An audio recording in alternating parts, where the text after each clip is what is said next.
having a meeting after? Do I turn it off so you can't speak? John, you ready? Yeah. 8, because we had more things to talk. Okay. We're going to call the meeting to order. The time now is I don't think we can hear you. 7:09 p.m. Requirements of the Sunshine Law. This meeting was advertised in the Burlington County Times on January 5th, 2017. Would you please join me in the Pledge of Allegiance? Pledge allegiance to the flag of the United States of America And to the republic for which it stands, one nation, under God, indivisible, with liberty and justice for all. I'd like to welcome all guests. Moment of silence.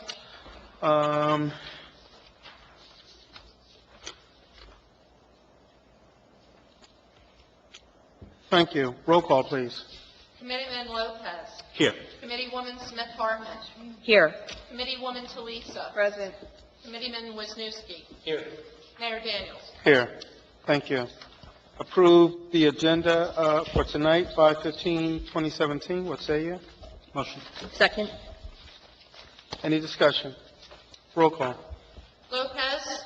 Yes. Smith-Hartman. Yes. Talisa. Yes. Wisniewski. Yes. Daniels. Yes.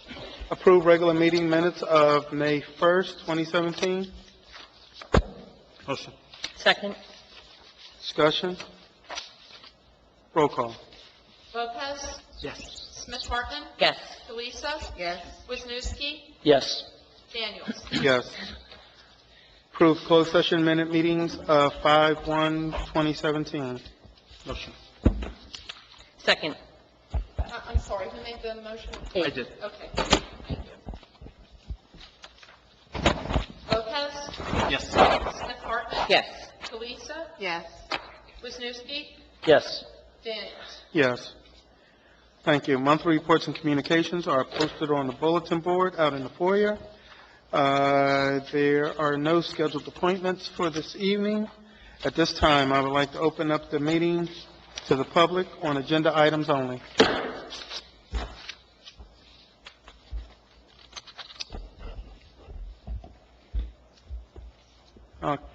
Closed to the public. Continued agenda items, there are none. Old business, there is none. New business. Police report. Okay. Chief, I'd like to thank the department. I'd like to thank Officers Rowbottom, Officer Davis, Trollman, Woods for taking part in the Unity Ride. I'd like to thank you and the command staff and all those other officers that went down to Washington, D.C. for the Fallen Officers Memorial. This will sound funny. I'm not necessarily proud, but I am proud, in fact, that Trooper Cullen, who used to be an officer in this town, his name was inscribed on that wall. We know it's almost like it's something in memoriam to a dedicated and faithful officer, but at the same time, I wish his name wasn't on that memorial. And once again, congratulations on our police department being named one of the best in the state from a way of community policing perspective. Thank you, Chief. EMS report?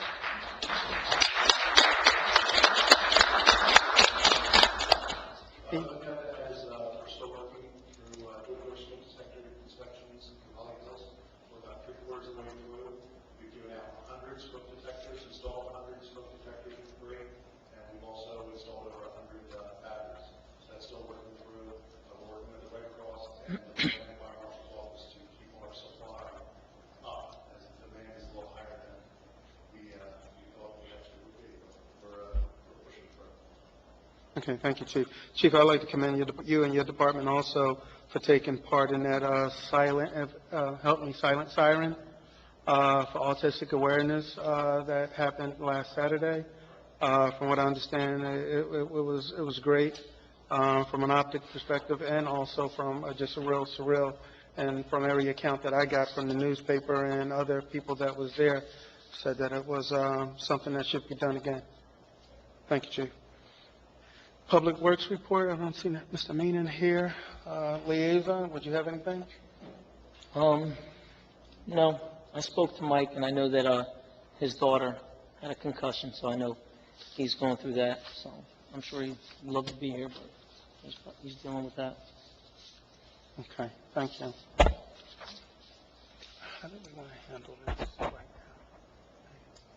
The proclamation. Yeah, just state that the committee acknowledges that the school hasn't been fighting, but that's just to, for parliamentary reasons, pass the proclamation. Thank you. Okay, we're moving right along. We have a proclamation honoring Ms. Maureen Malecki. While she is not here tonight, and out of an abundance of caution, what we wanted to do from a legislative standpoint is move the proclamation tonight. However, we will not be giving it to her until this Friday. From what I understand, she will not be receiving the actual award until this Friday. So I would ask the public to bear with me, and we will go ahead on and read that and move it tonight. This is Township of West Hampton, Burlington County, State of New Jersey proclamation. Whereas school counselors are employed in public and private schools to help students reach their full potential, and whereas school counselors are actively committed to helping students explore their abilities, strengths, interests, and talents as these traits relate to career awareness and development, and whereas school counselors work and teachers and other educators to help students explore their potential and set realistic goals for themselves, and whereas Maureen Malecki, a West Hampton Township resident, is also the school guidance counselor for West Hampton Schools, has been employed in the district since 1999. Whereas Ms. Malecki also participates in the crisis response team for Burlington County, volunteers in the school, and helps drama production, school concerts, assemblies, ROTC, and bullying counseling, as well as 8th grade graduation. Whereas Ms. Malecki has been honored by being chosen as the 2017 Burlington County Guidance Counselor of the Year, whereas candidates are selected because of their ability to deliver an effective school counseling program which focuses on academic development, career counseling, and personal social support. Whereas they further distinguish themselves by proving to be leaders of systematic change, advocates for students, and collaborative professionals who seek the success of the whole student in life, in school, and in life. Now, therefore, be it proclaimed that I, C. Andre Daniels, Mayor of the Township of West Hampton, on behalf of the Township Committee and the citizens of West Hampton, honor Ms. Maureen Malecki for her accomplishments and making West Hampton proud, and it will be signed off by me tonight on this date. So, would you please join me and...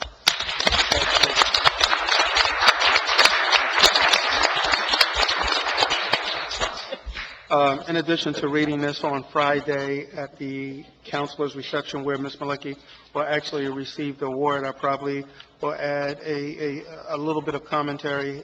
Being a longtime resident and having had an opportunity firsthand to witness Ms. Malecki's work, I will not be short on, I guess, superlatives or adjectives that I could add to her great body of work. So this, quite frankly, is great. West Hampton continues to be a community on the move, getting great things done and having great people populate it. Anyone have any comment? Okay, thank you. Proclamation, I am Maureen Malecki, under 14E, new business, social media policy.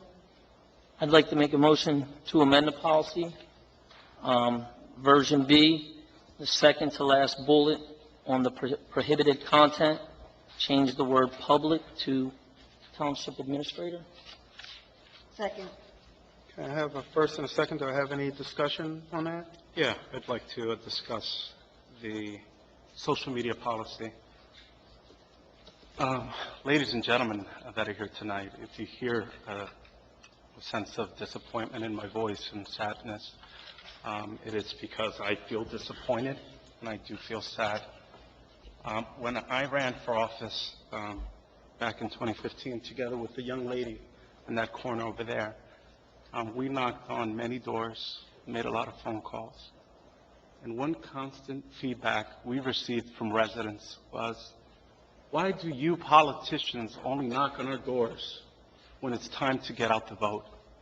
And we would tell these residents, hold on, we're not politicians. We've never ran for office. We're not elected. We're not serving on the committee currently. And we heard again, well, please, if you get in there, make sure this isn't the first or the last time that I get to see you. I get to meet you. I get to hear from you. Please keep us up to date on everything. And we introduced, as part of our platform, to introduce social media usage in the township, update the township website, introduce live streaming. We were very, very lucky in that our neighbors at the time agreed with that policy and that vision, and we were sworn into office in January 5th of 2016. Right away, we went to work, and one of the initiatives that we brought forward was bringing West Hampton Township into the 21st century by way of updating the township website and our creating social media pages. The township at the time had no social media pages. When asked why don't we have social media pages, we heard it was more of a time management issue from staff members. It was a concern of not being tech savvy or that engaged in social media. The committee found it well that we should inform the community, kept them up to date via township website, via the creation of a social media account. We created a Twitter account, a Facebook account, an Instagram account. At the time when we were discussing this, committee members on the dais, Committeewoman Talisa, most respectfully and vocally expressed a concern about who is going to administer this if we don't have professional staff members. We discussed about hiring someone just dedicated to this, and we figured out that the cost was exorbitant at the time. We've had many years of tax increases, and it wasn't palatable to raise taxes and bring in more folks just to handle public information. I asked if there was anyone interested in leading this initiative, that it was really important. It was something that I campaigned on. It was something that myself and Maureen promised to residents. Anyone. No one said I. I then rose my hand and said, if you all give me the permission, I'm happy to create all of the accounts. I'm happy to lead the development of a new township website. I'm happy to facilitate and serve as an administrator so long as you all give me the authority. And also, I share Committeewoman Talisa's concern that an elected official, a member of the governing body, should not be the administrator of these social sites for many reasons. And that I should only do this at most, I said, I believe at the time, was 1 year. I said this in numerous executive sessions. I said this on this dais in front of residents when the mayor would ask for an update. Deputy Mayor, give me an update on the township website. Give me an update on the social media. Where are we on that? And I stated publicly that I would administer this for 1 year. I volunteered. I took that on my shoulders. Ran all of 2016 live streaming, Facebook, Twitter, what else? Instagram. We went through an election cycle, a complete election cycle. Never received a single complaint about any content that was published, about any likes that were inappropriate, about deleting any comments or anyone's expression of their First Amendment rights. Never from anyone. From anyone. Never received a complaint, never received a phone call in this town hall. For over 1 whole year, we hired a new employee. I was able to, with the support of the committee, get into the language of the job description. That person should be assisting with social media. The mayor agreed as well that if we're going to hire somebody full-time to assist in the administration upstairs, they should be taking this off as well. We hired that person. I've been asking, since the person's hired, when are we going to start getting that person to manage social media? We were told they're training. They're going to be cross-training. They're still learning different positions and so on. And quite frankly, we're not sure if this person should also be taking on the social media. We discussed this. All right? It pains me, really does pain me, to report that in myself and Maureen doing what we promised to do, We said to the residents, we do not want to just knock on your door when we're running for office. We're going to host roundtables, host office hours. We're going to host town hall meetings. We held our first town hall meeting in January of this year. Maureen and I, being the newbies that we are, we only planned it maybe with 2 weeks' notice. Okay? We printed up flyers at our expense, designed the flyers. We paid for a robocall at our expense. All right? We knocked on many doors. My wife and children went around, and Maureen's family, dropping these off in people's doorsteps, knocking on doors to try to get the residents out. We worked hard in those 2 weeks, and the attendance was respectable. We had about 20 to 25 residents. We targeted by districts because every issue in every district is unique. The issues that the District 1 residents are facing are not the issues that District 5 residents are facing. So we decided to do it district by district. It was even a raining night that night, and we had a bunch of faces that we've never seen in this town hall enter and come to listen to our presentation. We wanted to provide residents with 3 things, and it says it on this flyer. We want to provide residents with a progress report on what we're doing on this governing body. We want to answer your questions, and we want to listen to your concerns. That's it. All right? We felt that the 25 number wasn't really the goal. We felt that we also learned that maybe we're turning people off by publishing this on our personal political pages on Facebook, because there may be people who didn't vote for us, who do not support us, and because we're announcing a government activity. Again, we're doing this not as people running for office, because I'm not running for office. Maureen Smith-Hartman's not running for office. We're doing this because we wanted to engage our constituents as duly elected officials to answer questions, provide them with an update. And we felt maybe we're hurting the greater goal. And we should not be publishing this on our political accounts, whether it's a political website or a Facebook political page. And frankly, I told Maureen, we're cheapening what we're trying to do. We're trying to reach out to folks as elected officials. This is a government meeting to talk about government business, and it should not be on a political page. As the administrator, I published this on the township's Facebook page. I also requested to have it published on the township's website.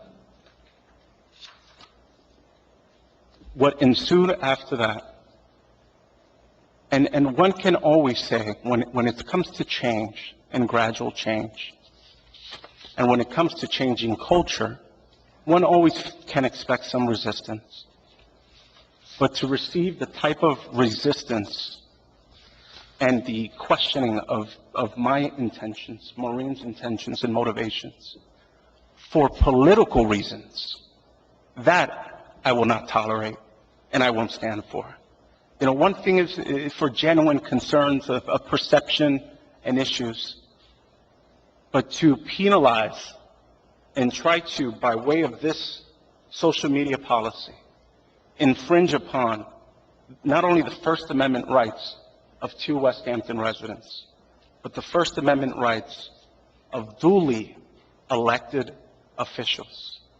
As we learned earlier today, there's nothing preventing any of these elected officials from joining us on this night, so long as they do not engage in conversations about township business. They're welcome to attend, and they can attend, and we've extended an invitation for them to attend. We've also expressed, well, when you host a town hall as well, there's nothing inappropriate or nothing wrong with that. The response we received is, we're not interested in hosting town halls. We're not interested in engaging. That's something that you want to do. So we do want to do it. But now, since folks do not want to do the work, host an event, get the word out to residents, our rights, let alone as citizens of this great township, but as elected officials, are being infringed upon by way of a social media policy. When the matter arose and the first expression of concern by our colleagues on this issue, we immediately requested an opinion from the township solicitor. The opinion from the township solicitor says, I have been asked to provide a legal opinion regarding a town hall event, which is planned by 2 members of the Township Committee, with the specific focus of whether this type of town hall event can be advertised on the township's website and or the township social media pages. As a general rule, committee members and any elected officials are permitted to meet with their constituents at any time and in any manner that those elected officials see fit. The only limit to this right would be New Jersey's Open Public Meetings Act, which prevents a quorum of a governing body from meeting at any time except for fully and legally advertised public meeting. Our committee consists of 5 members, which means that our quorum of committee is 3 members. This then means that any meeting between 2 or less committee members and their constituents is fully permitted. Knowing that the proposed town hall meeting is fully legal, the question becomes whether such an event should be advertised on the township website and/or township social media pages. The guiding principle here, and this is not my words, this is the township solicitor's words, the guiding principle here is that any post or materials posted on the township website and/or social media pages must be in compliance with the township's policy on social media use. At this time, like many other municipalities, West Hampton does not have a comprehensive social media policy in place, although Maria has circulated a draft policy. Municipal-controlled social media is still a relatively new concept, so at this time, many municipalities are still working on applicable policies. In the absence of a social media policy, any proposed posting to the website and/or social media pages must be evaluated on a case-by-case basis, which is what I did in this instance. As a disclaimer, I have never witnessed or visited any West Hampton Township social media pages, so I do not have first-hand knowledge of the type of information that is typically posted. When reviewing the proposed post, my chief concern was whether the post advanced or promoted or dismissed or attacked any political message, political party, or political candidate. In this situation, the post in question advertised a town hall meet and greet, which would be limited to the residents of District 2. The post then described the event as an update, a question and answer session, and to listening to concerns.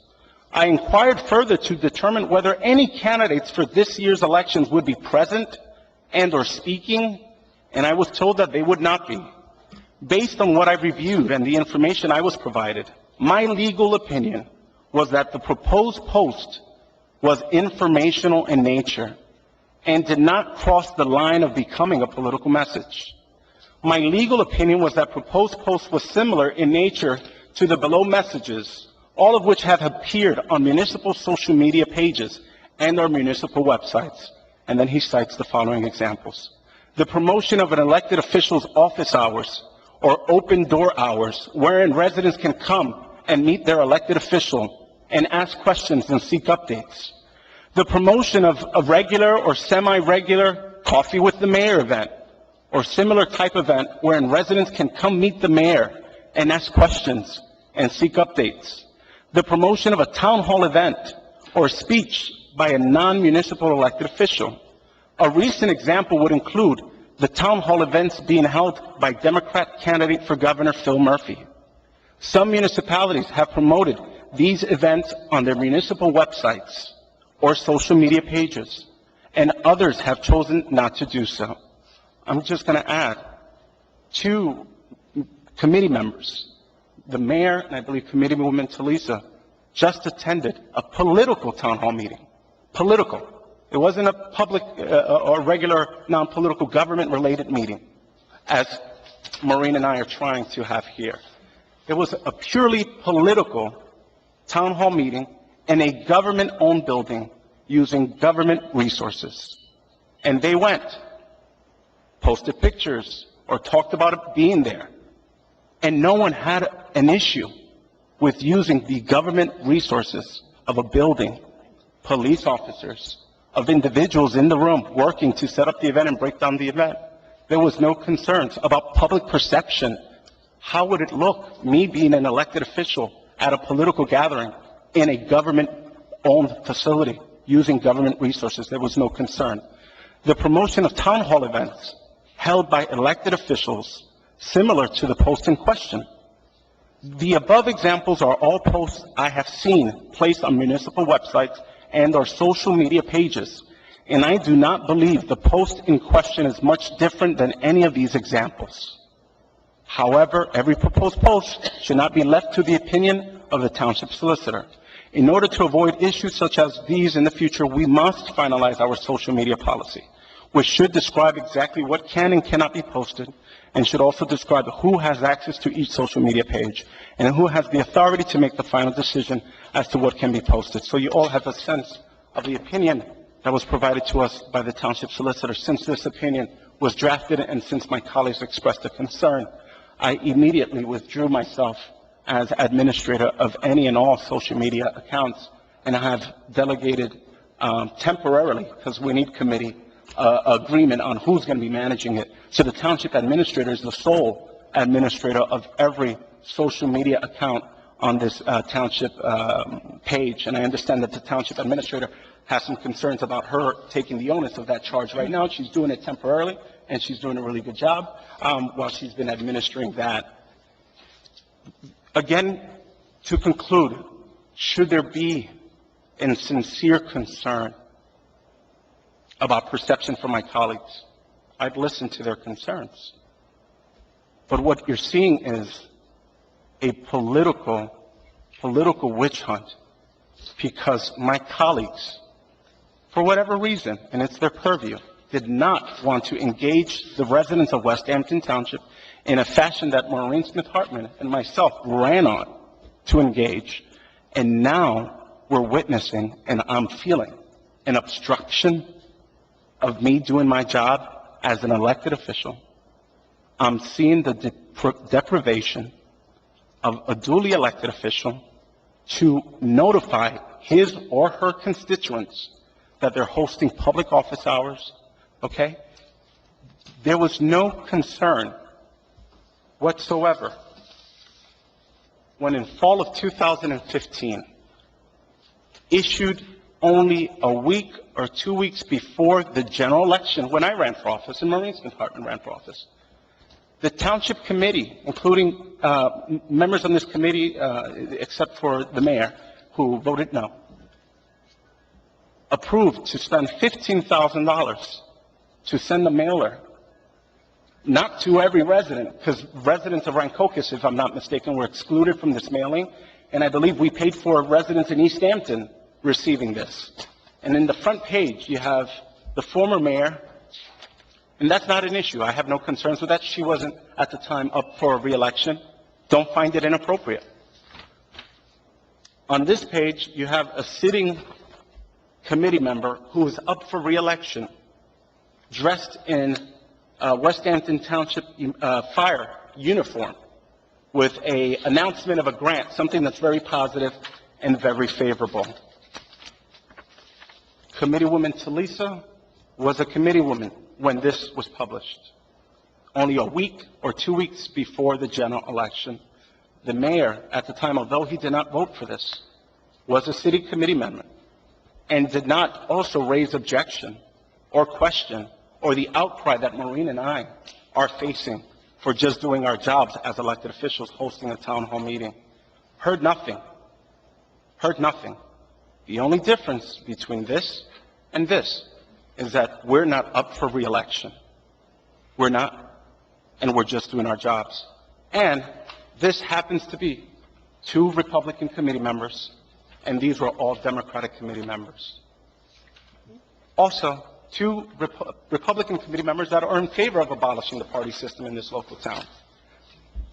Just this Thursday at 3:06 p.m., West Hampton, the township administrator, publishes a post.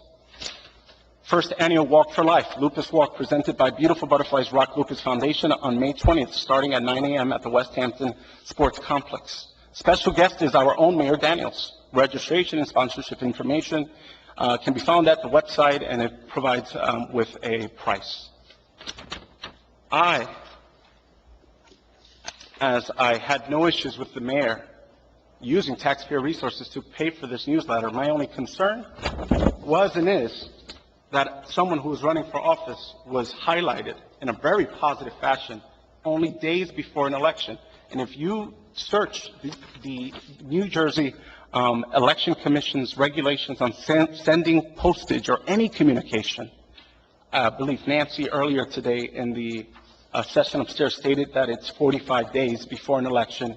You should not be mailing or issuing newsletters or posts that are favorable to someone who is up for re-election. I believe it's 90 days. But this happened, and no one's raised a concern. This also, the mayor is up for re-election, and it touts his name. I am personally not opposed to this. He's my mayor. He's our mayor. And he's representing us, and the public should know where he's going to be representing us. I'm not opposed to this. What I am opposed to is, quite frankly, what is hypocrisy when it comes to selective outrage and selective concerns of the public perception. If we're concerned of what could be seen or what could be perceived, let's always be concerned of what could be said and what could be perceived. So I'm against this tonight. The sole reason being is that we've already seen this week, and by my colleagues' opinions on what is appropriate and what is not appropriate, a selective enforcement of the would-be policy and what is considered by this governing body as perception or not. So I'm against that. I would also end with this, and I thank you all for allowing me to speak. This is an important issue. The New Jersey division of the New Jersey Local Finance Board oversees ethics when it comes to what we do as elected officials. All right? I was advised by the Local Finance Board that the litmus test that they have used in this board, if you will, when deciding if colleagues are taking negative action against another colleague, depriving them of their right to execute their responsibilities as an executive official, the measurement or the ruler they use is whatever a resident of the general public can publish on a township social media site or website, whatever, an upcoming flea market, an upcoming announcement, a community event, free of charge, whatever event, a public non-elected official can announce. An elected official can use those same resources to announce and publish using the same vehicles that are available to any member of the public who would like to announce something. So with that, I just share this information, and I hope my colleagues can do what is truly in the best interest of West Hampton Township and of democracy. So thank you for listening to my concerns, ladies and gentlemen. Okay. Thank you, Deputy Mayor. Would anyone else like to speak on the matter? Yes, I would. I've been an elected official for 2 terms now. We've never had a social media policy, and I don't think it was as popular back 6 years ago as it is today. So what we wanted to do was to actually create a policy. And so is this on the website, the draft? Until it's passed. Okay. Can I just But read it's part the of, it's purpose? part of the packet. Okay. It's on there. But I can read the purpose of it? Okay, social media and public outreach policy, the purpose. Because the Township of West Hampton has an overriding interest and expectation in deciding who may speak and what is spoken on behalf of Township of West Hampton on social media sites and public outreach tools, the policy is to address the use of social media communications the Township of West Hampton utilizes to provide information. Then it goes on to various points, and this is where we drafted up. Let me give you an example. We believe, or we feel, that the Township Administrator should be the person that would be responsible for what is put on the website. I think the department heads, the chief, both chiefs, didn't you have some kind of instructions of how to put things onto social media or a class? Did we do something like that for the department heads so that they would know how to use the website? There were administrators who were changed for the website, but not social media. Okay, but for the website? Okay, so we're talking about the website. So what they would do in turn, and would talk to Maria, and then decide on what could go on and what couldn't go on. And so rather than having various people post, we felt that it would be best for the township administrator to be responsible for it. If she wanted to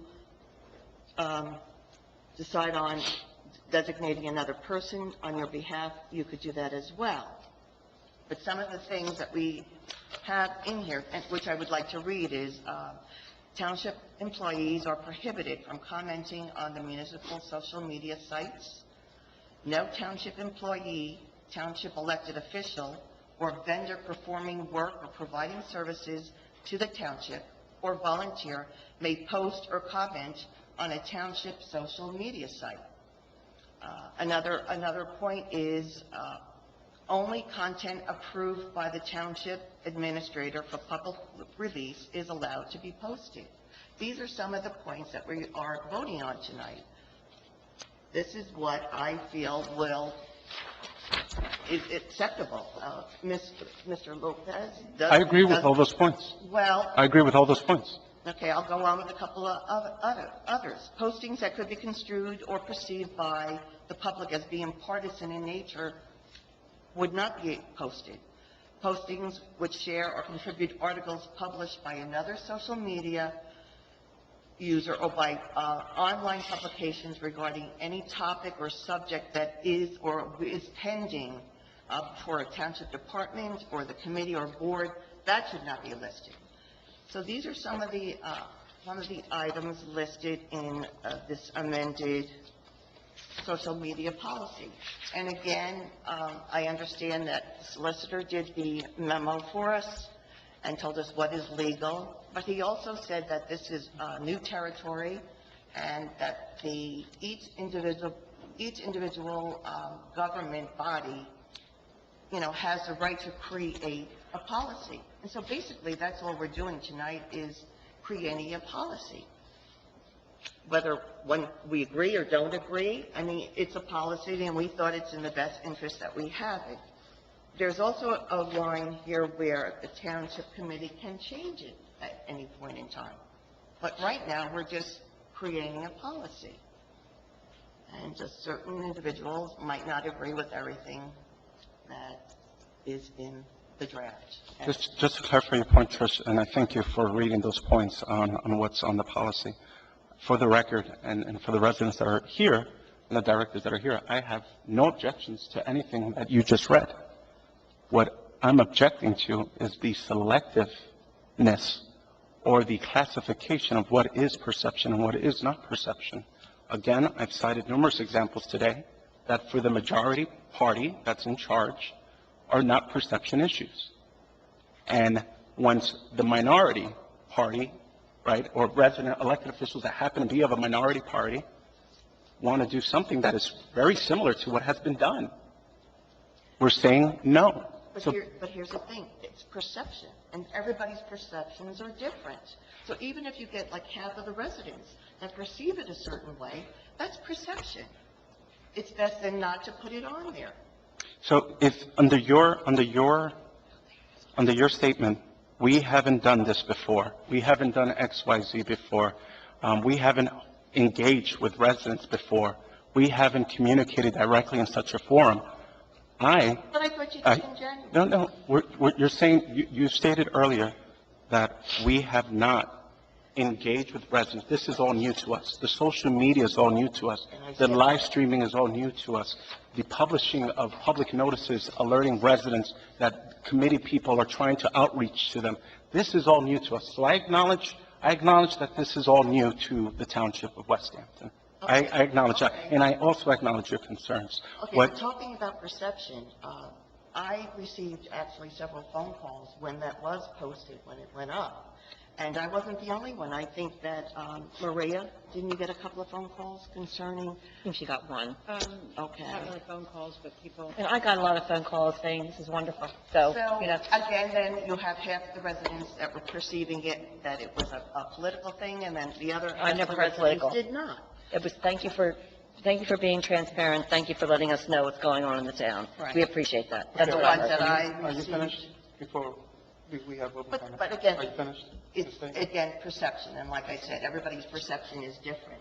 So the best thing would be just not to put it up Not to be on the transparent. township website, No, it's fine. and to You have have the something to township say? administer it as a person that is responsible for it. And I said way back when, and you had acknowledged that I do not believe that a committee person should post anything. I agree, but that's on- not in question tonight. What's in question is the committee, this governing body's ability to independently and objectively say, this could reek like politics.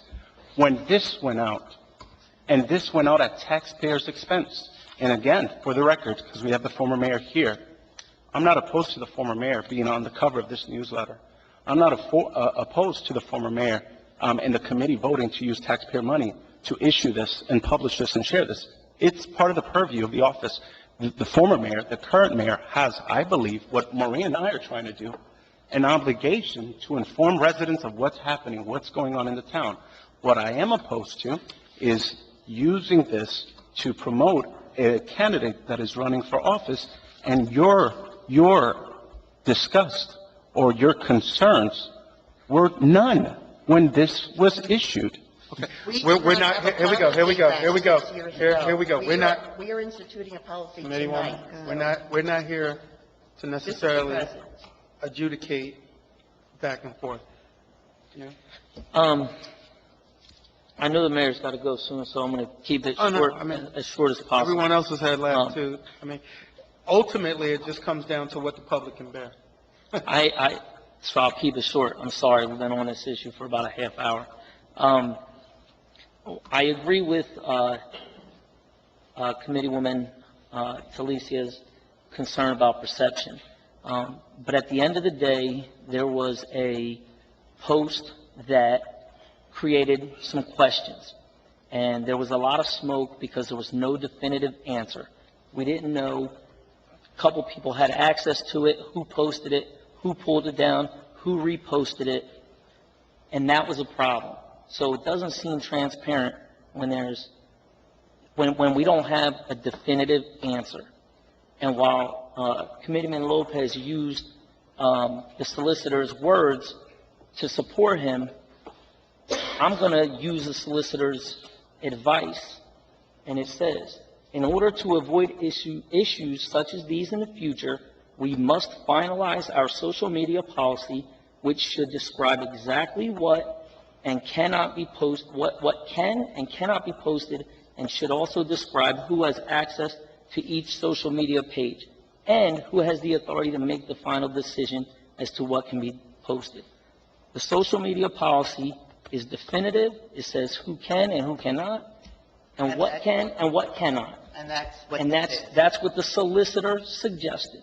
And we did it. And that's why I'm in favor of it. And did we vote on this? Is that? This is what we're voting, this is what we're voting. The solicitor If also, we can get This is to what we're it. voting on what, tonight. this is an important issue, and the residents have the right to hear fully. Are you finished, Committeeman? I'm finished, yes. And I'll end with this, Mr. Mayor. The solicitor stated also, this committee can put any policy that they want, all right? But what's unique about our form of government, we're a township committee form of government, which means that no committee member on this dais has more power or authority over the other. None of them. Right. Under this township committee form of government. And what is happening today or tonight is that you are creating a policy and already proven the way you're interpreting what is perceived political and what is not perceived political to obstruct Maureen and myself's duly elective charge to serve our constituents and use not our personal resources while we're doing it, use township-owned resources while we're doing it. And the resources that we're choosing to use are not expensive or anything. They're free resources, social media, Facebook, Twitter, Instagram, and so on. So the action that you're going to take, and by the already track record that has been demonstrated, is that this action is done with the intention of suppressing and silencing Committeewoman Smith-Hartman and myself from doing our jobs as duly elected officials. Mind you, we're not running for office. all right? We're doing our job.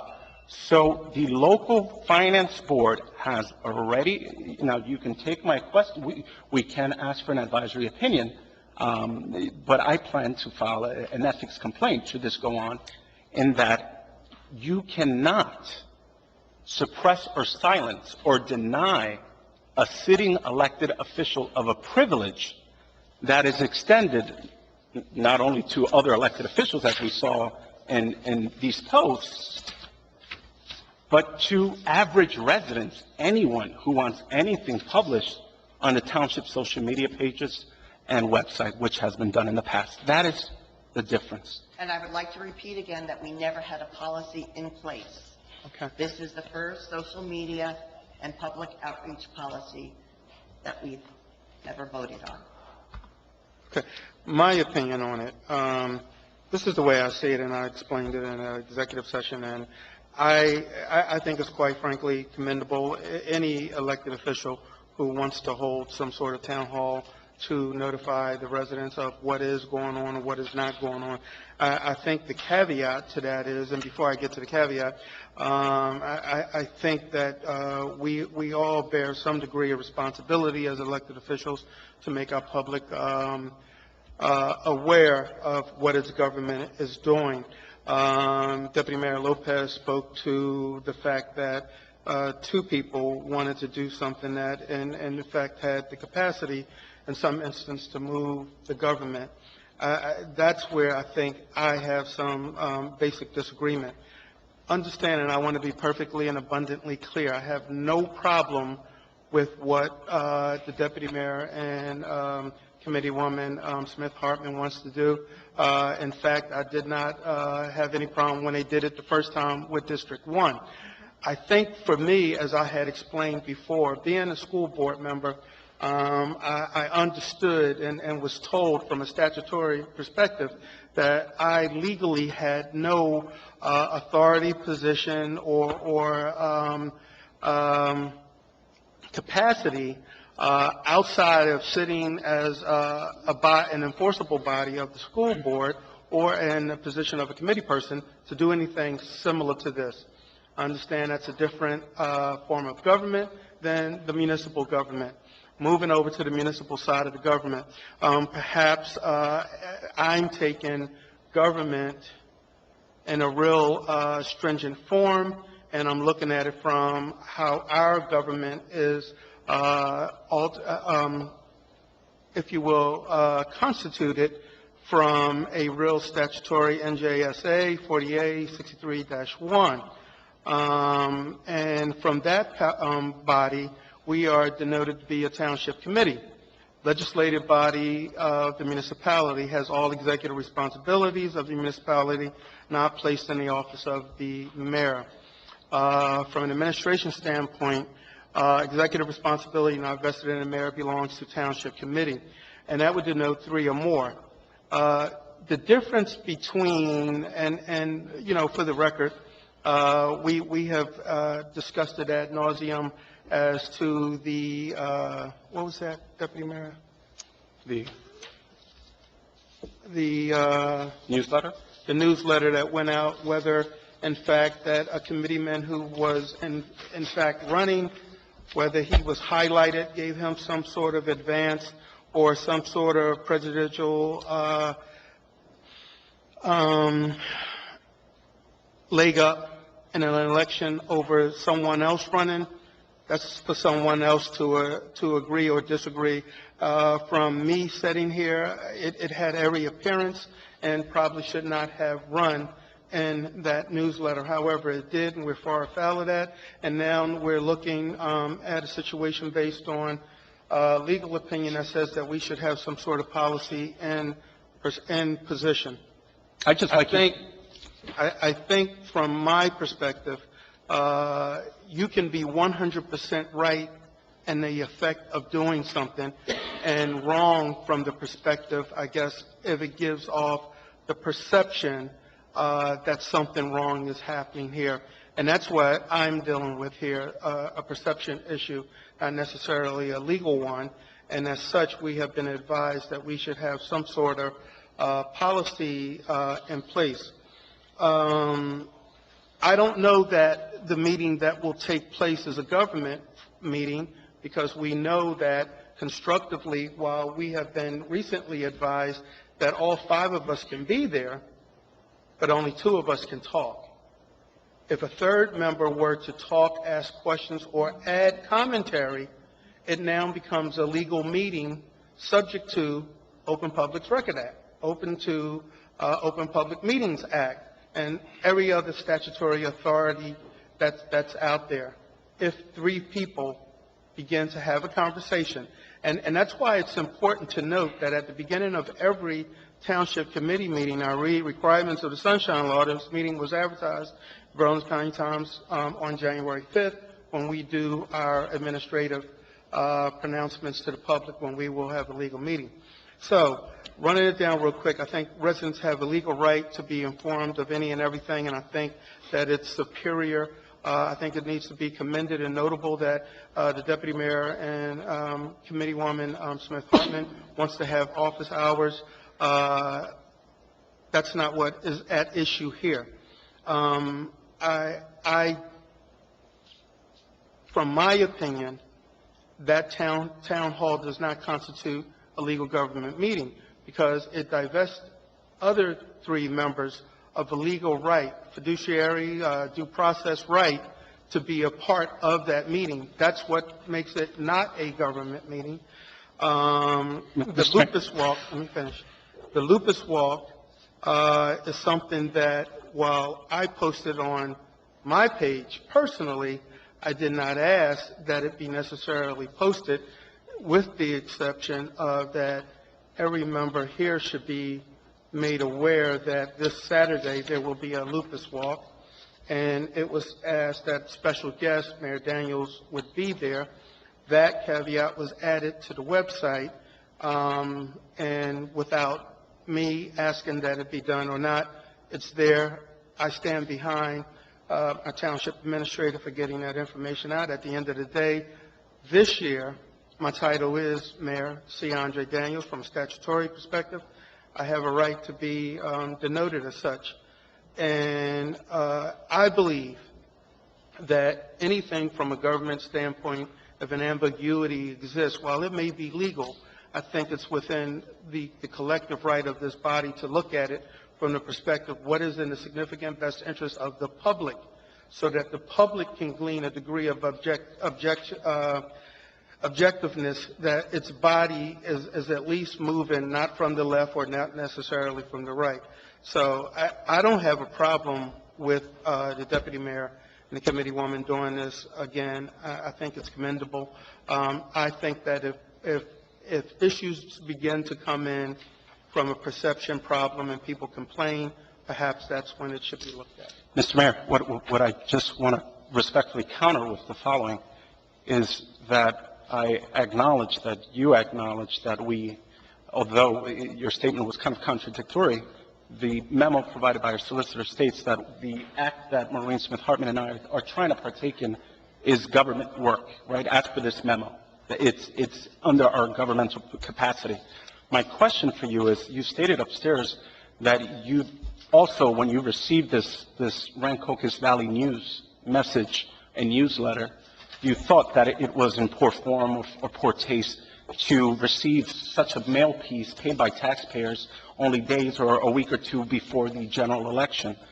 Why was your silence at the time so deafening? And now that Maureen Smith-Hartman and myself are actually doing our jobs and we're not an elected official, you stated you had the same concern when you received this in the mail. We heard nothing. Committeewoman Talisa, you were sitting on the governing body. You voted to pay $15,000 to spend to submit these newsletters to people's homes. Committeeman Wisniewski, you were... Again, I'm going to tell you never had a policy back then. It's a policy now. And that was... I just wanted to finish the question. The question was, the Committeeman Wisniewski as well was a resident at the time when this newsletter went out. Whether or not there was a policy, the point that I am trying to emphasize is, if the perception is what it is today, And you stated already that in November of 2015, when you received this, the perception was still the same then. Why was everyone silent?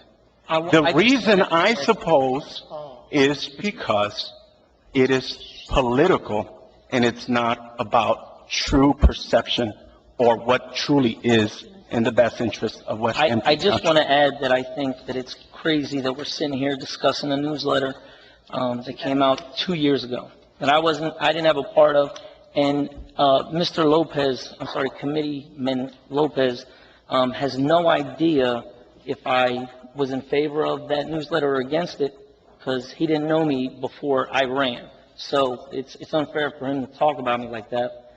But we shouldn't be talking about something that came out 2 years ago. We're here now. Let's set policy and move forward. We're trying to set policy. I understand. I just had a couple things to say, and not nearly as long-winded as everybody else. The first thing is everybody that's on this dais has the opportunity to hold a town hall. Abe and I both have said, why not you host a town hall? We've not gotten any response from anybody here on this dais except Abe and myself. The second thing is if we were having a town hall and we were promoting the candidates that we want to endorse, I think that's a totally different story. But we're not. We're just here living up to the promise that we gave to the people that voted for us and the people that didn't vote for us. That's all we did. The third thing is, I'm looking at the audience, and this subject is getting really old. So I think we either need to table it or vote on it. One or the other, but this is really getting ridiculous. That's all I have to say. You can clap. I don't mind. Yeah. Before we have roll call, the only other thing that I would add is I would ask the Township Administrator that I think that the first annual Lupus Walk is valuable. I believe it has everything to do with those who suffer from end-stage diseases, chronic illnesses, and autoimmune diseases.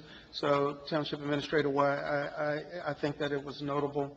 Can you please strike the portion on the website that says Mayor Daniels will be in attendance? By way of full disclosure to all here, it was added that I would be there because there's a degree of proximity. Lupus affects those patients from a kidney-related end-stage renal disease perspective. Many of you already are aware that I was on dialysis for 4.5 years, and in fact, I received a cadaver transplant some 15 years ago, and as a result of that, I was asked to be there because obviously I would have firsthand knowledge of some of the perils people who suffer from end-stage, any kind of disease, suffer from, and to still be here 15 years removed on borrowed time with cadaver kidney is something probably of note, and someone that is valued to someone who may be there. I think that the information is substantive just enough that it should still, that it has weight and should be advertised, but it could be advertised sans my name. Quite frankly, if I was to post it on my page, I think it would get more traction, and sadly, it would get on our web page, and that's one of the things that this policy is trying to counteract, that we want to give the appearance to our entire West Hampton Township community that the West Hampton Township Facebook page and social media is nonpartisan, that it's not partisan, in any respect, that it's just informational only, and sadly, some appearance seems to have attached in some people's mind on both sides.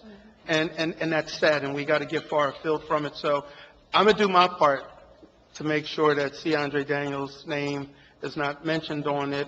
I would, with your respect, Mr. Mayor, and I don't want to speak for Maureen Smith-Hartman, but doing that is counter to the point we're making. Without doubt. We feel residents should know that our mayor is going to Walk for Life, Lupus Walk, the first annual. We support this, and we want you, as our mayor, as my mayor, to represent our township, speak for our township, and the public should have a right to know that you're going to do that. So again, you don't have to do that for us, but that's counter to the point we're making. Can I have someone call a question? Or with no further questions or advance roll call? Okay, I've had a motion by Wisniewski and a second by Lisa.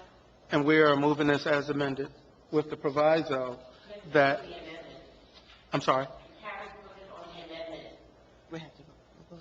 There's a motion to amend. Motion to amend. Right, right. So we're voting on the amendment first, and then we're going to vote on the main motion. So, are we clear here?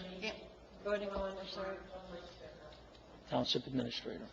version B has, With the changes. Maria, with the I changes. mean, theoretically, we could have went with a technical change if the creator was Committeeman Wisniewski, since he was not, and this was a policy written by administrator with legal counsel help. We need to do an amendment, meaning that we're adding language sans outside of the committee or outside of the purview of the committee. So, Maria, roll call will be on the amended portion. With the changes that we spoke about. Do you want to restate? Yeah. We better table this until we get It that is, figured out. it is, it is, Not figured out. No. it is an amendment to the second to last bullet Actually, want to. on the prohibited content. Change the word public to township administrator.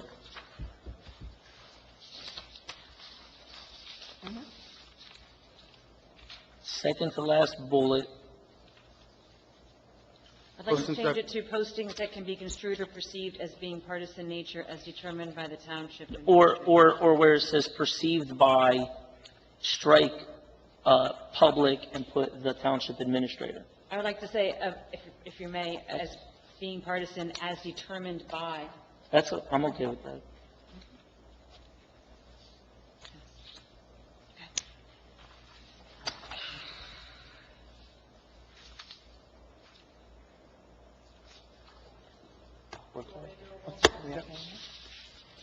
Lopez, No. Smith Hartman, I'm not ready to make a decision on this, I'm sorry. No, not ready to make a decision. no or abstain. I think I'm going to say no.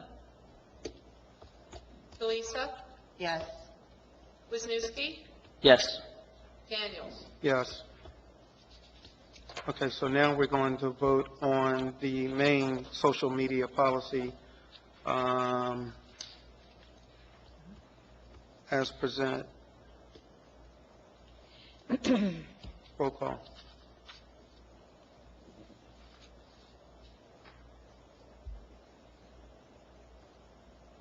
Roll call. Motion. I don't have a motion in a second. I'll make the motion. Okay. This is a separate vote, correct? Yep. I need a Yeah, actually, we had one, and I believe what Committeeman Wisniewski did was he moved 14E, social media policy, but what he did was he also added an amendment to it. So it's a two-part deal when you do that. You have to actually approve the amendment. And We do need a new motion. I'm sorry? We do need a new motion. Just for the record. Committeeman You need another Wisniewski, motion. He made a motion, it needs a second. Second. Okay. So we have a second. Any discussion? Roll call. Lopez, No. Smith Hartman, No. Delisa, Yes. Wisniewski, Yes. Daniels. Yes. Okay, thank you. Moving right along, and I thank the public for bearing with Moving right us. along. Resolution 79-17, payment of vouchers. This resolution approves payment of bills through 5/12/2017. What say you? I'll make the motion. I'll second. Any discussion? I do. I have a discussion. Page 10. It's under COA, Longman Marmero, $9,210. Yes, that is Mr. Schaub's fee for opposing the motion to intervene by the diocese. I would like to see It the gets paid bill. out of the COA fund, not out of taxpayer. I would like to see the billing invoice, if possible. Okay. All right, and that's out of the COA funds? It came out of the COA account, yes. But I would like to see the invoice. Thank you. Are you, okay. Are you not, are you, Are you guys going to do a motion for that one, or? No, I was just curious with the dollar amount on it. It seems like a lot. That was just for this past month? That's correct. I just had one comment. I had expressed this concern to the administrator. I just want to vocalize it on the record. There's some, on occasion, it doesn't happen often, there's category equipment or other, and it doesn't itemize what equipment. It just says the name of the department and equipment. Just moving forward, if there's, I know you guys use a certain system, I'm forgetting the name of the system, Edmunds? Is it Edmund? Most line items, I'm not the CFO, and he's not here to speak for himself, but most you have the S&W line item with the salary and wages, and you can break it down into public works snow, and that kind of stuff. Yeah. And then the other thing is always called other expenses, and then we break it down further. As you saw during the budget season, we might have dues for training in school, we might have office supplies. So can you show me an example of where? I'll show you an example of last month's meeting. And it doesn't happen often, but on occasion, there'll be equipment, the word, and it doesn't itemize or list what's the equipment If you being could purchased. point that out to me, I'd be happy to move that on to the CFO. I don't have time to, I haven't been able to scrutinize this, but if you could point it out, I'd really appreciate it. Thank you. Not a problem. Okay. Roll call. Lopez, Yes. Smith Hartman, Yes. Delisa, Yes. Wisniewski, Yes. Daniels. Yes. Resolution 80-17, Chapter 159, Bulletproof Vest, Partnership Grant. This resolution permits the insertion of a special item of revenue into the 2017 local budget in the amount of $1,157.60. So moved. I'll second that. Discussion. Roll call. Lopez, Yes. Smith Hartman, Yes. Delisa, Yes. Wisniewski, Yes. Daniels. Yes.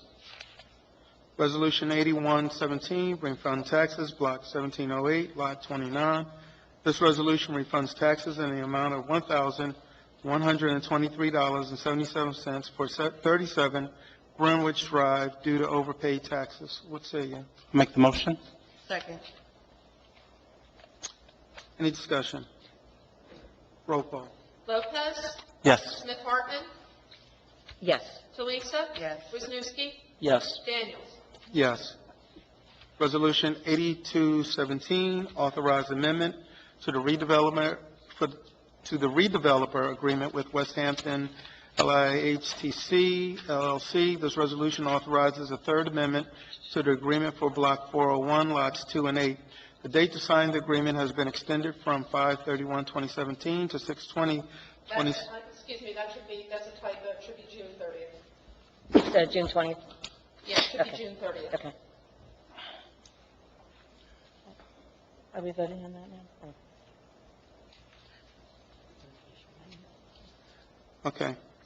From 5/31/2017 to June 30th, due to the resolution of issues relating to the inclusion of the property as part of a sewer service area. What say you? Has it been resolved? Maria, has it been It's been resolved, motion the and issues that we discussion. had? Oh, so moved. A second. Okay, And the issues discussion. have been resolved. Discussion? Yes, they believe that they'll be able to settle on the property by mid-June. That's why this last extension only went till May Right. 30th. Okay. I have a discussion or a comment to make about this. I wasn't on the governing body when the decision was made to enter into this redevelopment agreement with the developer. I also was not on the governing body when the pilot was given a payment in lieu of taxes. My numbers may be slightly off, so I caution the residents to take my exact numbers as Bible or religion. The developer is a for-profit developer, if I'm not mistaken. Whitmont Properties or Ingerman Properties or Ingerman Group or something to that effect. Profit? The pilot that was negotiated and ultimately agreed upon was to the tune of $35,000 per year for 30 years with some incremental increases in each of those years. The would-be developer also submitted a letter to myself now and the rest of the committee, not addressed to me, but addressed to this governing body, estimating that the amount of children they're going to expect from this one development alone is anywhere, I believe the minimum level was 50 students. Again, my number could be slightly off. You can feel free to open the letter to the via the clerk, but I believe 50 students. If we do the math, and it's a basic math, and I am by no way a mathematician, I'm not good at it, but I assume services, the additional services that we're going to need by the police department, by the fire department, emergency medical services, by the local schools, are far going to exceed $35,000 a year alone, just for the services that this township is going to provide. If we take a look at our local schools, let's say the number is accurate, 50 students are coming in, and we all know what happened with the Project Freedom. It's a valuable project. They've been good neighbors so far. We've reached out to them, and that project was estimated only at 9 students, and to date, I don't know the current number. Around 40, 40? 35 to 40. All right, 35 to 40 students, and that's a tax-exempt project.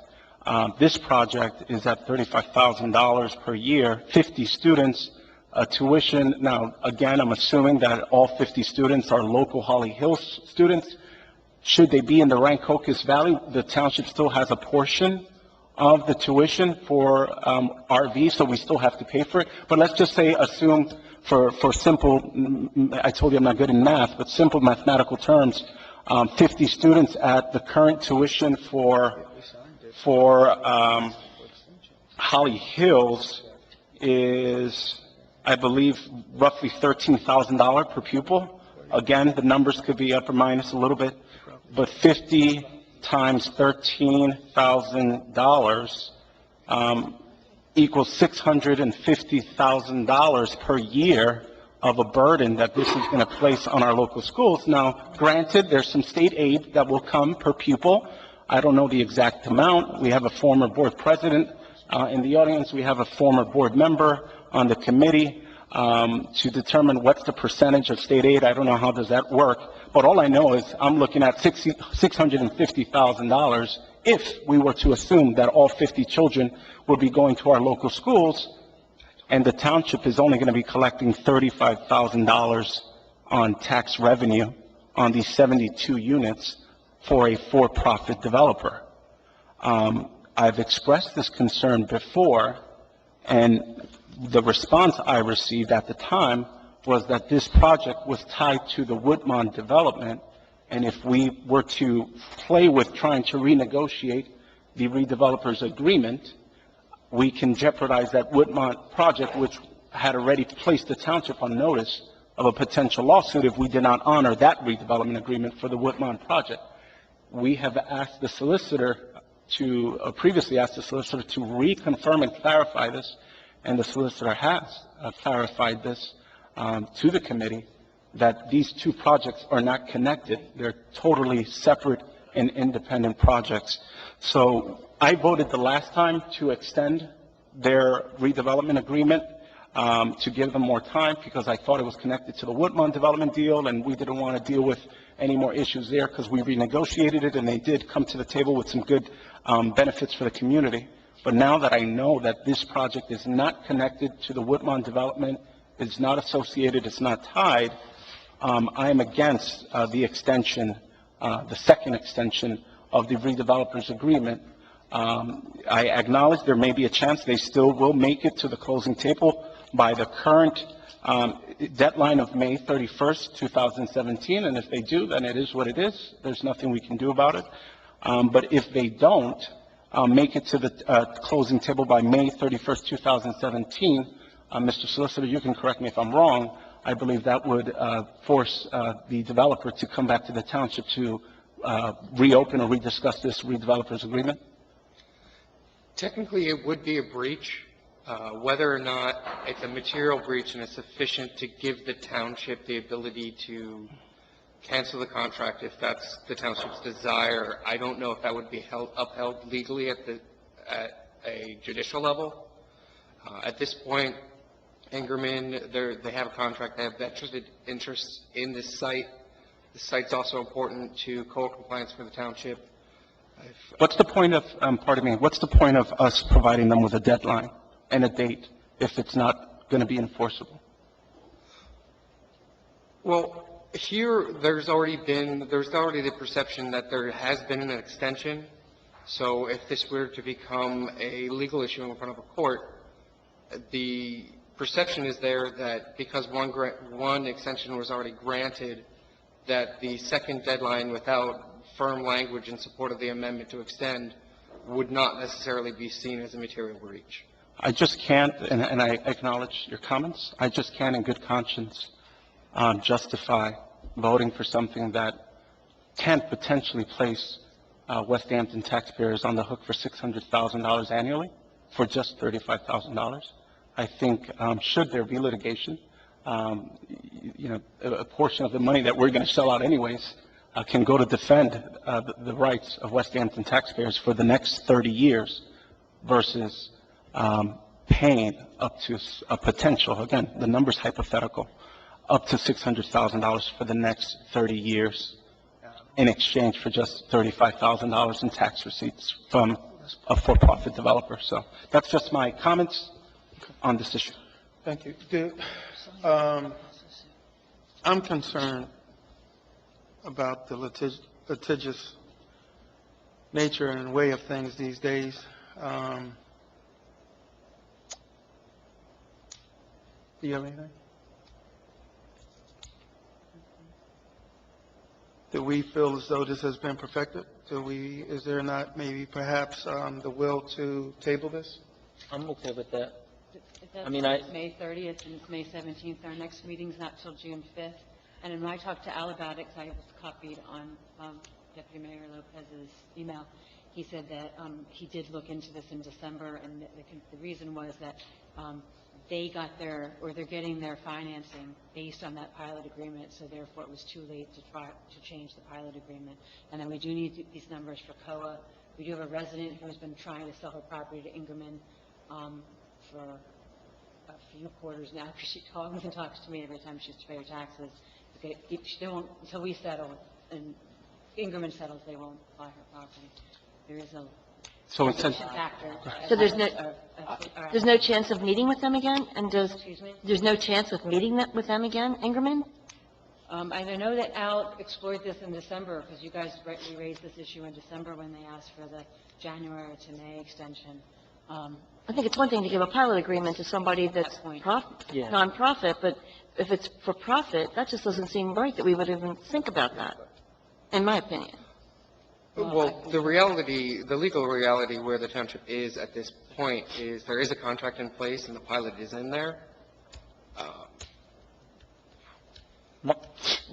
My main question is, if they don't file by the deadline and miss the deadline, is this something that we can bring them back to the table? That's what I was asking. I spoke to the solicitor earlier this afternoon to once again re-express my concern, and I was advised by the solicitor, anyone can sue, again, for any reason in this world or in this country, for any reason.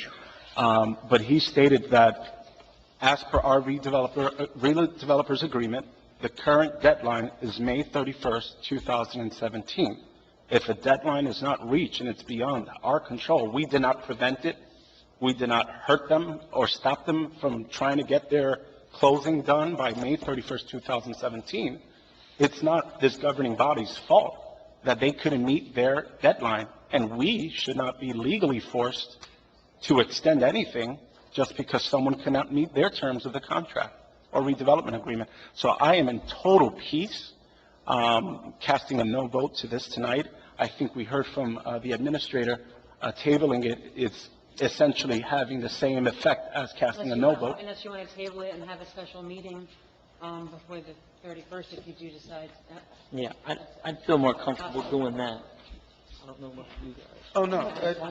Yeah, I think that, I think that's what we should do, table it. I think that's what we should do as And well. have a special meeting. I mean, I think there's nothing to table.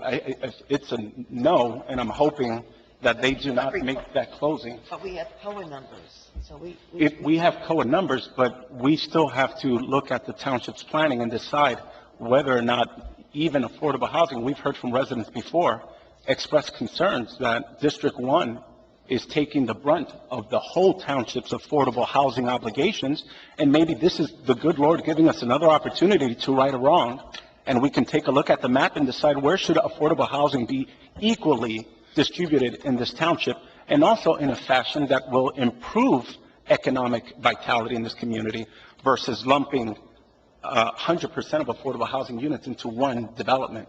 I think we've all learned that that's not in the best interest of the township, and residents would like to see affordable housing developed in a fashion that one can't tell who's in an affordable housing unit and who is not in an affordable housing unit.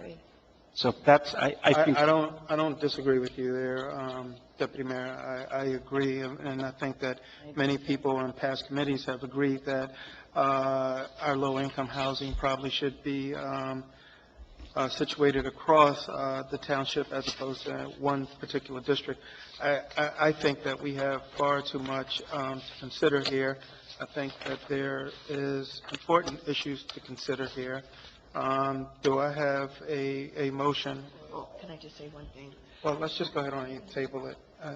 Well, this is already motioned already, and we're in discussion, so we have to vote for this. Well, no, we don't. No, there was a motion and there was a second. Right, there was, but We need a roll call. Yeah, but can't we? We need a roll call. There's a, First motion? but there was a second, so we have to vote for this. but a motion to table would be a motion of precedent, correct? Just say, I have a motion and a second. Right, but what I'm saying is, so in order to table it, we have to vote no. Motion. no. No, Brian just said.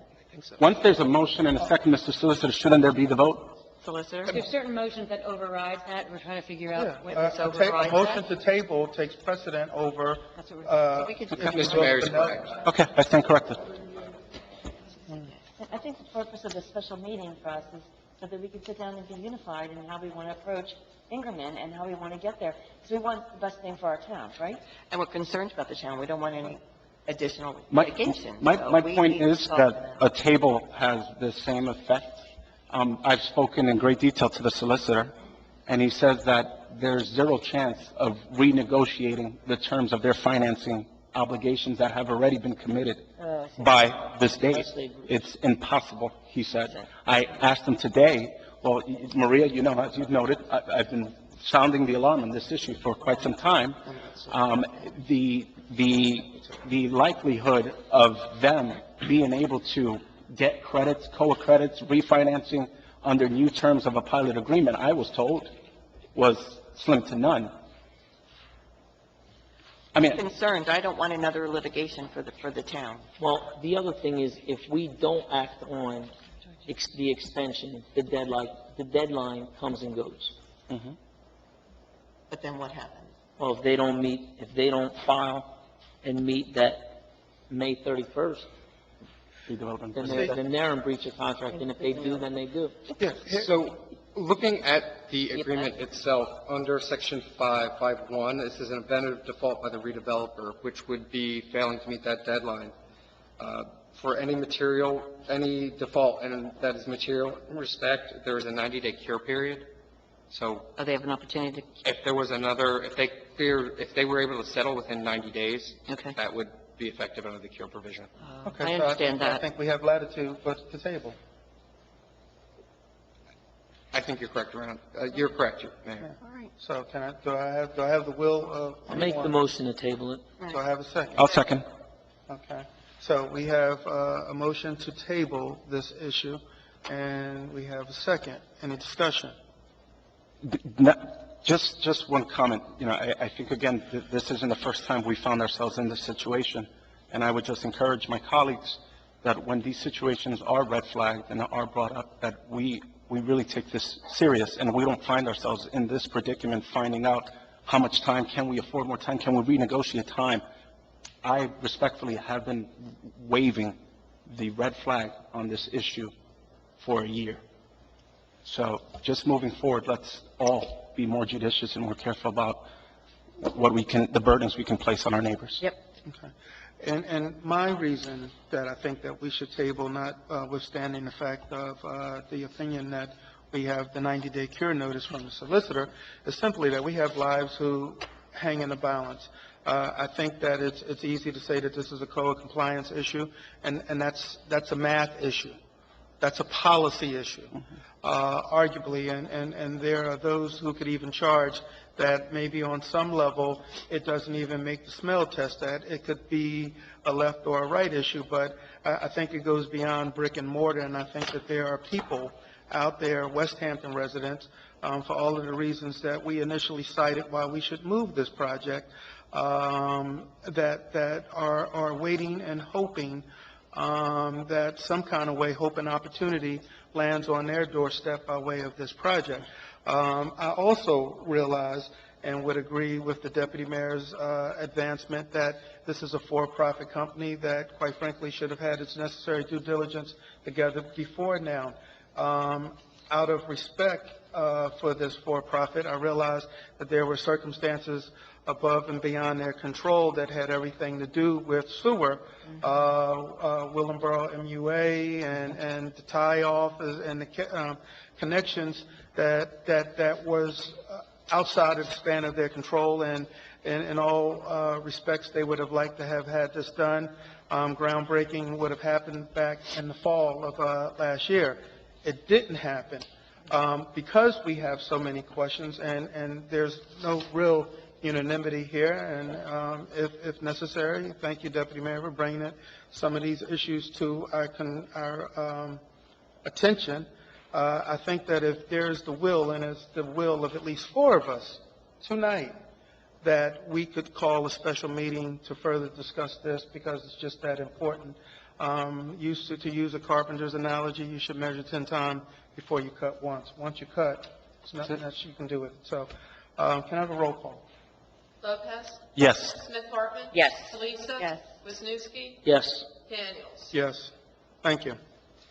Moving right along, ordinances, we have one tonight. Ordinance 3-2017, this is a bond ordinance, second reading. This bond ordinance is in the amount of $465,000 with a down payment of $23,250, and will provide for the purchase of various capital equipment and the completion of various capital improvements, such as materials and equipment to support EMS services, technology upgrades to the police department, security improvements to the municipal building, and completion of the township road construction program. So moved. Second. Roll call. No, you have to open to the public. This is a second meeting. I'd like to open to the public. Right. I'd like to open to the public. I would like to open to the public. They have nothing to say. I would like to close to the public. Any further discussion by any member of this body? Nope. Roll call. Lopez? Yes. Smith Hartman? Yes. Delisa? Yes. Wisniewski? Yes. Daniels? Yes, thank you. Correspondence, there's none. Dates to remember. Andre, excuse me. There's a gentleman that's been sitting here all this time, and all he wants to do is talk about May 21st. So, can you just read that first? I'm sorry to jump in. He really... Okay, sure, I got you. 6 o'clock. I got you. Thank you.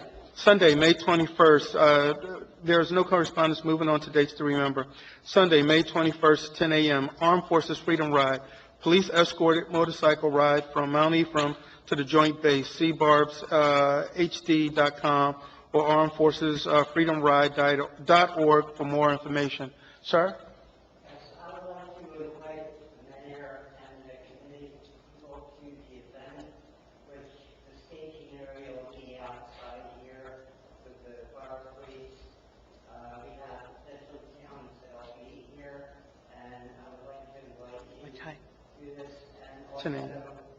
if the public would be all around Sugar Street, I have 4 ladder trucks that will be from the interstate all the way down to the bypass. Okay. The American flag. I've been helping out. This is my 11th year. This is their 11th annual biker run or on Forces Freedom Ride. Awesome. And they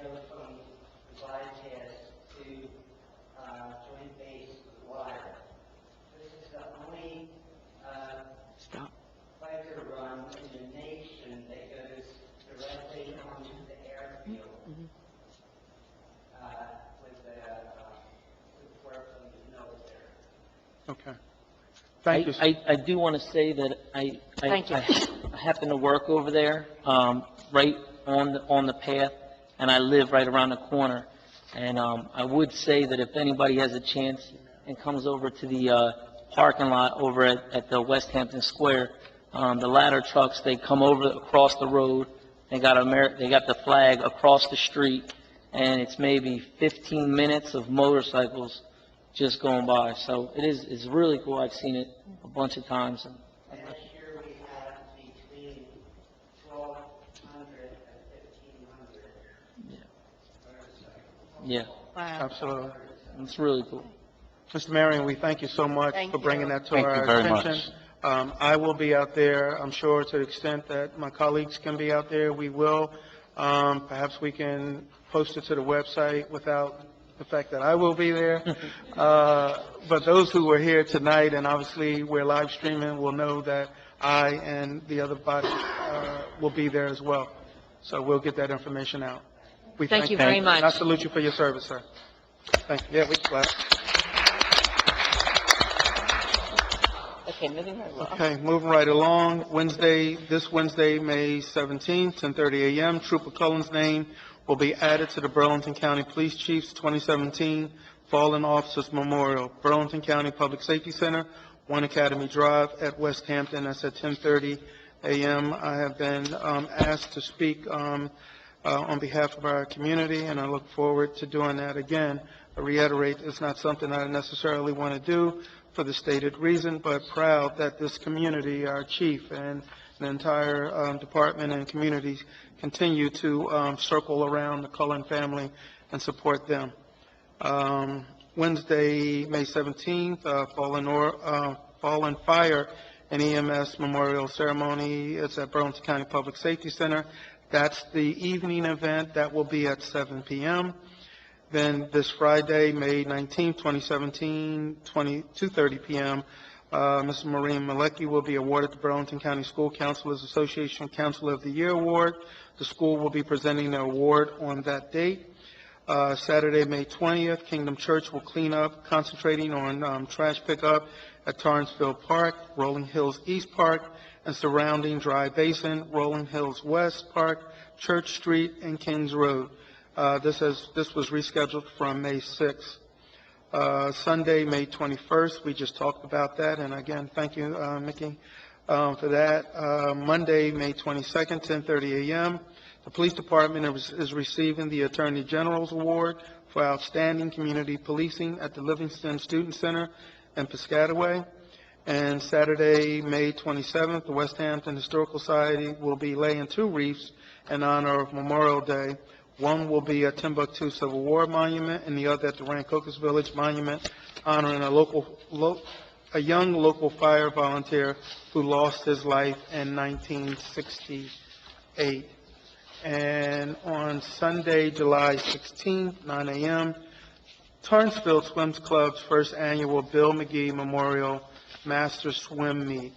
At this time, I would like to open up the meeting to the public for comment.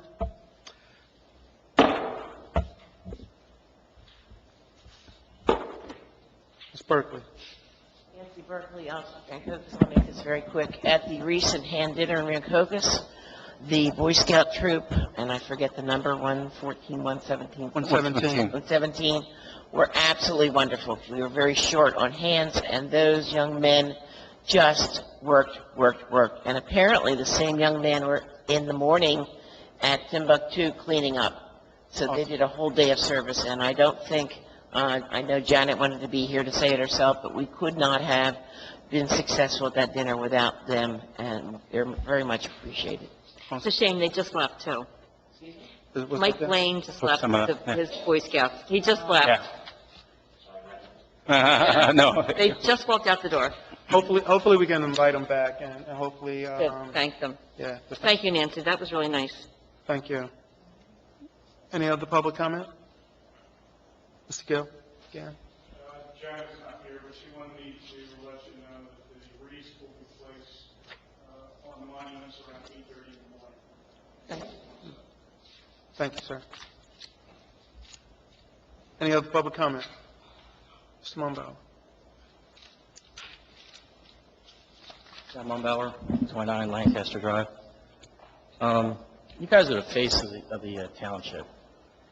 And Breakfast with Santa, Easter egg hunt, Fall Festival, Timbuktu. And I know you guys, you hit these events. But to me, it's you guys getting FaceTime with the residents, shaking hands, kissing babies, saying, hey, I'm your elected official, I'm out here. But aside from that, I don't see much substance with the benefit to the resident. And I say this from the perspective of, I like the idea of a town hall. If you have to publicly announce it in the papers or whatever, do it. Because other than these things and what we're doing right here, we get nothing else. We may see at these events, but when do we really get a chance to talk things of substance or something that just happens to be on the agenda? Right. So that's my one comment. And the other thing regarding the flyers and all that, the $15,000 that was spent in 2015, it is a big deal. The reason is, as we look through the agenda, we look at how we're distributing taxpayer funds in increments of $1,000 or whatever it may be. Was that voted on in public? Was that on an agenda to spend $15,000 on that mailer? That's all I got. Thank you. Okay, thank you, sir. Any other public comment? Any other public comment? Michelle Pettis, 204 Dale Road. First of all, I'd like to thank each and every one of you for taking your time out to be up here to represent our township. Also, it is very important to let everyone know that each citizen has a right to come to these meetings. You publicize the meetings, when they're going to be, and we all have a right to come and attend our township meetings. And as you see, each month we have them, and so many few people come out to the meetings and attend them. We're now live streaming them, so those who cannot attend, they can see them on YouTube. Everyone has to make a conscious effort to come out and attend and be involved in their town and come out to the meetings. Town hall meetings are great. People work. Some people can't make them. So I think as a community, we're trying to do the best we can for all of our citizens. And I think if we all can work together to portray that, I think that's what we're trying to do as a community. So keep up the good work. Thank you. Thank you. Thank you. Any other public comment? Any other public comment? Any other public comment?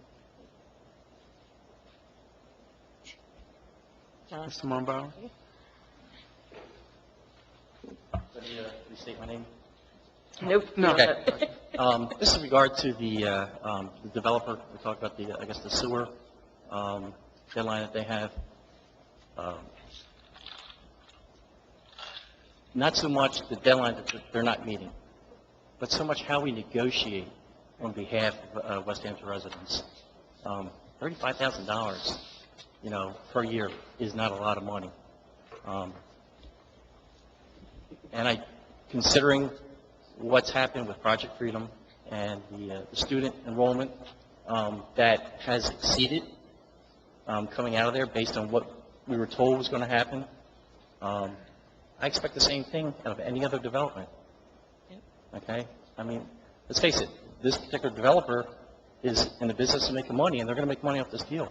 And I'll tell you what, I think they're laughing all the way to the bank. $35,000 a year, that is a drop in the bucket. And just goes to show that elections have consequences. Careful who you vote for, because it matters. Yep. Thanks, John.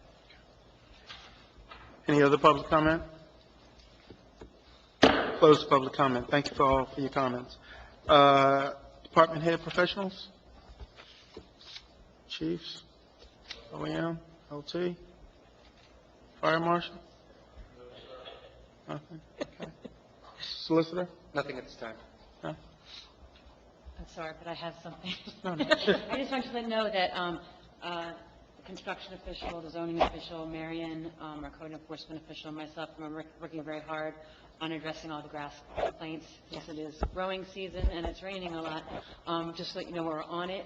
We've taken action steps to speed up the time frame. The ordinance says that we have to give them notice, and they have 10 days to cut their yard, and then if they don't, then we can go out and cut it and bill them for it. What used to happen is someone would report it, then someone would go check it, and then they would come back, and the letter would get sent, and then it goes by mail. And so we were eating up 3 to 4 days right there. I'm not trying to be harsh on residents, but I'm just trying to be reactive to the resident complaints. So Mary and I started a policy where we have a form letter, we send people out to inspect it, they post it, they take a picture of the notice, or they get the person to sign it.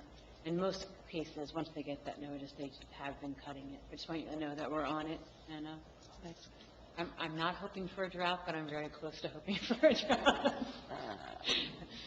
Thank you for that update. The mayor's excusing himself. He has an engagement that he has to get to. Yeah, I'm good. What is that? See you later. Any comments, Madam Clerk? No, I don't have any. Any comments from our engineer? No, sir. Maureen Smith-Hartman, any comments? Committee? The only thing that I want to say is I applaud Maria and Marion for really working diligently on these lawns and abandoned properties. I get phone calls all the time, I guess maybe because I'm a realtor, I don't know why, but I do. And I forward them to Maria, but they're really working very hard.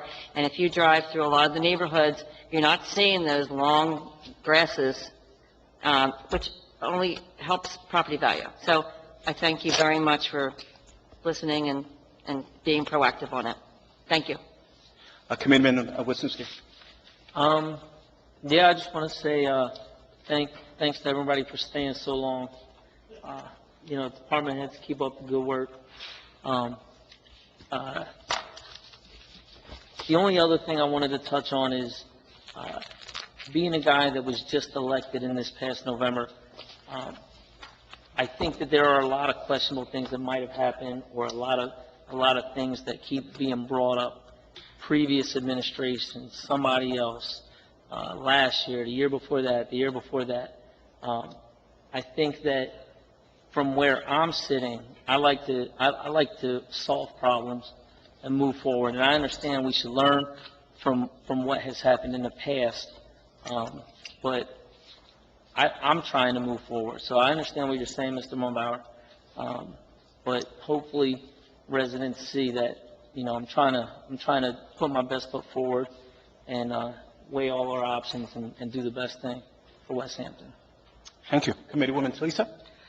Maria, I want to thank you for drafting the social media and outreach policy. I know it took a lot of time. I know you talked to council about it and spent many, many hours on it, drafting it, revising it, drafting it again.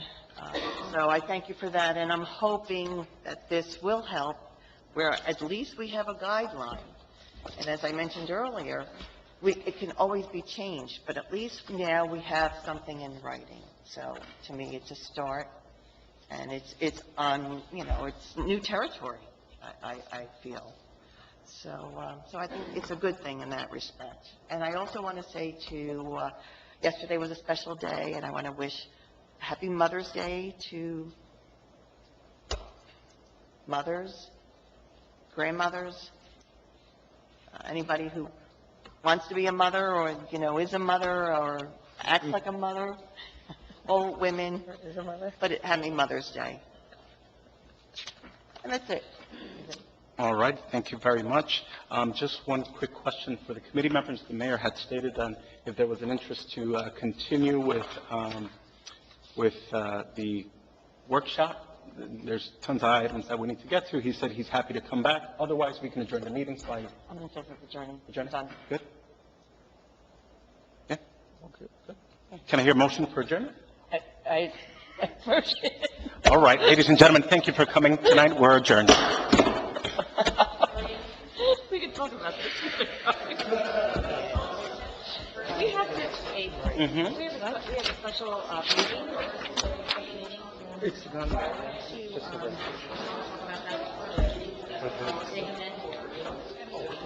Correct, it's just a resolution.